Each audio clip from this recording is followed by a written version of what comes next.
മറ്റൊരു വാർത്തയിലേക്ക് പോകുമ്പോൾ വന്ദേ ഭാരതിന്റെ തിരുവനന്തപുരം തൈക്കാടുള്ള ബേസ് കിച്ചണിൽ നടത്തിയ പരിശോധനയിൽ വൃത്തിഹീനമായ അന്തരീക്ഷത്തിൽ ഭക്ഷണം പാചകം ചെയ്യുന്നതായി കണ്ടെത്തി. ട്രെയിനുകളിലും റെയിൽവേ പ്ലാറ്റ്ഫോമുകളിലും നൽകുന്ന ഭക്ഷണ സാധനങ്ങളുടെ ഗുണനിലവാരം ഉറപ്പാക്കാൻ ഓപ്പറേഷൻ പൊതിച്ചോറ് എന്ന പേരിലായിരുന്നു പരിശോധന. റെയിൽവേ പോലീസ്, നഗരസഭാ ആരോഗ്യ വിഭാഗം, റെയിൽവേ പോലീസ് ഇന്റലിജൻസ് വിഭാഗം എന്നിവരുടെ നേതൃത്വത്തിലായിരുന്നു പരിശോധന നടന്നത്.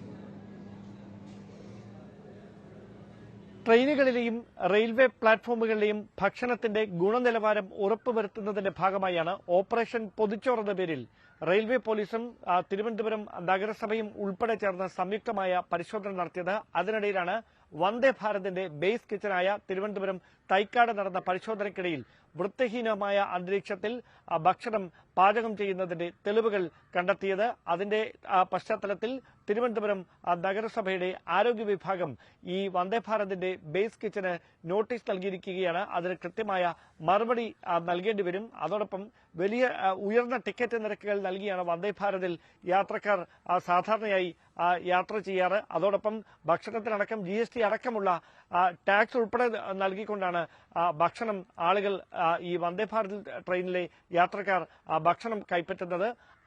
അത്തരത്തിൽ ഉയർന്ന പണം നൽകിക്കൊണ്ട് വാങ്ങുന്ന ഭക്ഷണം വൃത്തിഹീനമായ അന്തരീക്ഷത്തിൽ പാചകം ചെയ്യുന്നുവെന്ന കണ്ടെത്തലാണ് റെയിൽവേ പോലീസ് നടത്തിയ പരിശോധനയിൽ ഉണ്ടായിരിക്കുന്നത്. അതുകൊണ്ട് തന്നെ കൃത്യമായൊരു നടപടി ഈ വിഷയത്തിൽ ഉറപ്പുവരുത്തുമെന്നാണ് ഈ റെയിൽവേ പോലീസ് ഇപ്പോൾ പുറത്തു നൽകിയിരിക്കുന്ന വിവരം. അതായത് തുടർച്ചയായി ഇത്തരം പരിശോധനകൾ വ്യാപകമായി സംസ്ഥാനത്തെ എല്ലാ റെയിൽവേ സ്റ്റേഷനുകളിലും നടത്താനുള്ളൊരു തീരുമാനമാണ് റെയിൽവേ പോലീസിന്റെ ഭാഗത്തുനിന്നുണ്ടാകുന്നത്. റെയിൽവേ സ്റ്റേഷനുകളിൽ മാത്രമല്ല, ട്രെയിനുകളിൽ, പ്ലാറ്റ്ഫോമുകളിൽ, അതോടൊപ്പം ഇത്തരത്തിൽ ഭക്ഷണം പാചകം ചെയ്യുന്ന ബേസ് കിച്ചനുകളിലടക്കം പരിശോധന വ്യാപിപ്പിച്ചുകൊണ്ട് ട്രെയിനുകളിൽ വിതരണം ചെയ്യുന്ന ഭക്ഷണത്തിന്റെ ഗുണനിലവാരം ഉറപ്പുവരുത്തുക എന്നൊരു തീരുമാനമാണ് ഇപ്പോൾ റെയിൽവേ പോലീസിന്റെ ഭാഗത്തുനിന്നുണ്ടായിരിക്കുന്നത്. റെയിൽവേ SP നൽകിയ നിർദ്ദേശത്തിന്റെ അടിസ്ഥാനത്തിലായിരുന്നു വന്ദേ ഭാരത് ട്രെയിനിന്റെ ബേസ് കിച്ചനിലടക്കം വ്യാപകമായ പരിശോധന നടത്തുന്നത്.